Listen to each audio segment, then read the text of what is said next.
Modern women are really losing it. First, women wanted men to be chivalrous and lead their lives.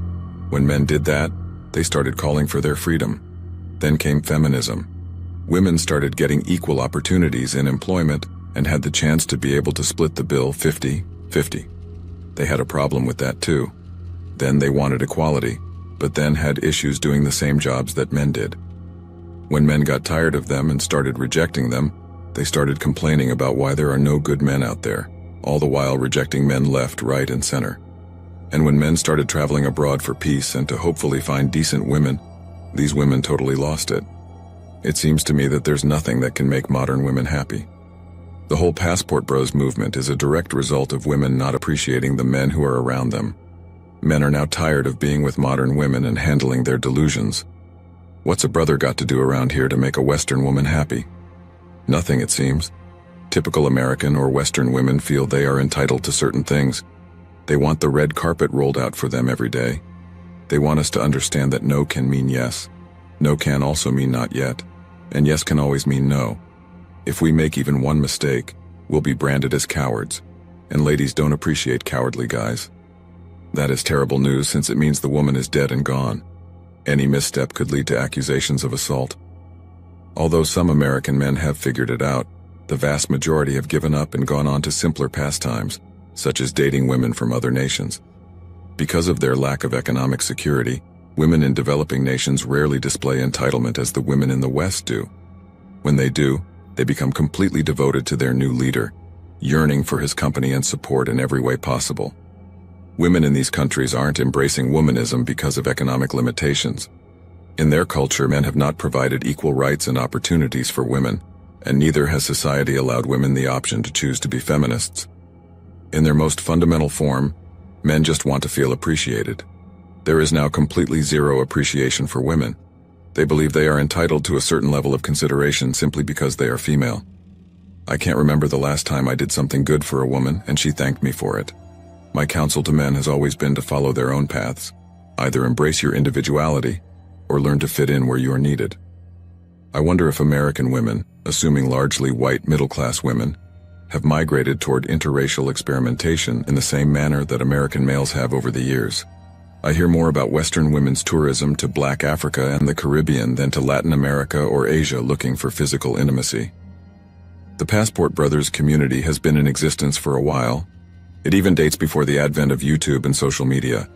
It has always had a strong black community, and we all know countless guys who moved to other countries in search of better partners, better value for their time, better systems, and a better standard of living in general. However, not all that shines is gold. I know there are hundreds of black dudes who dream of going to Brazil, Colombia, or the Dominican Republic. But the reality once you get there hits you in the face and wakes you up to reality.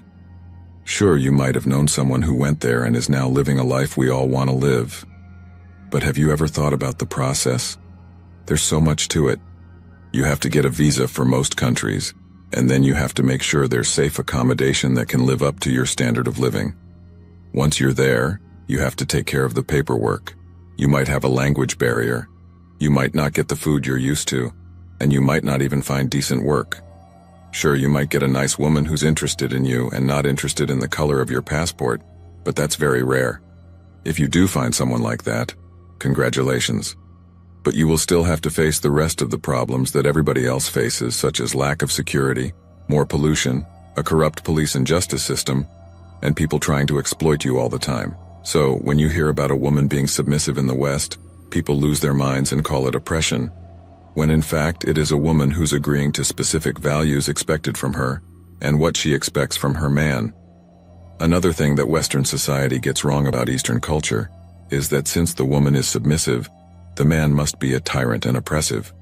That is absolutely incorrect.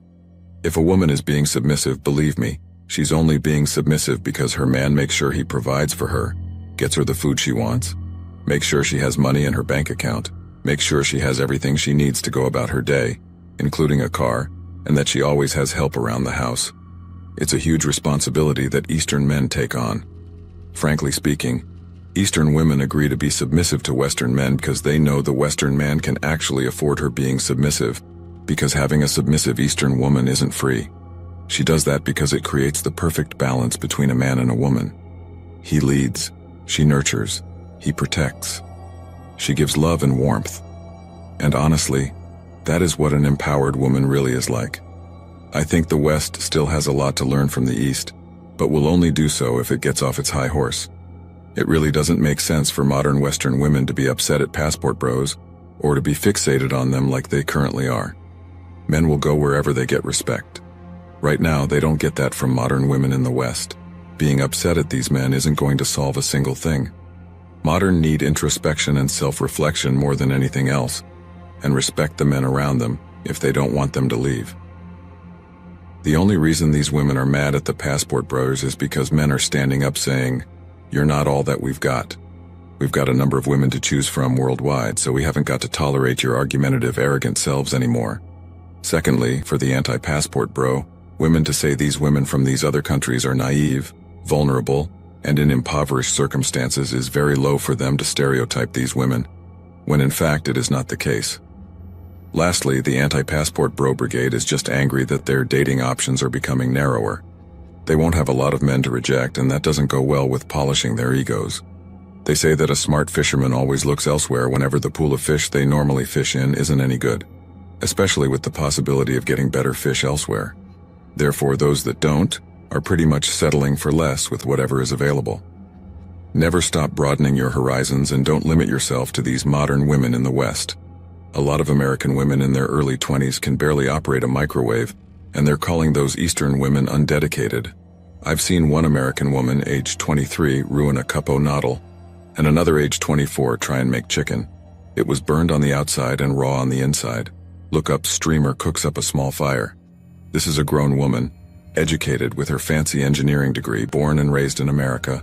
It really doesn't make sense when these Western women start attacking women abroad for stealing their men. Those men were never yours to begin with. They'd rather be where they're respected. And that's something you failed to provide them. The best part is, these women have no idea how their thoughts, actions, and words undermine every woman in counties outside of the West. They have this mentality that reminds me of liberal or pre-1960s white people that we read about in history books, where they believe with their souls that every other woman is beneath them, dumber than them, and weaker than them in every way. This superiority complex of other women receiving more irks their souls, and it shows through their belittlement of women of the East. For all the talk about the sisterhood, the claws truly come out when one gains while the other doesn't. To be honest, it doesn't matter what women think about what men are doing. Consenting adults are making choices, and it's no one else's business. There is literally no shortage of other more pressing issues that women have to worry about, and yet, all they do is complain about men going abroad. And the fact is that women overseas are not victims. They are Western women's greatest competitors, and as a rule, Western women will only end up acting in ways that will drive men away even more than they are already. Thanks for watching The Circle of Kings. As always, we're looking forward to your support. So please hit the like button, share this video with your friends, and subscribe to the channel to stay updated with everything all kings like yourself need to know.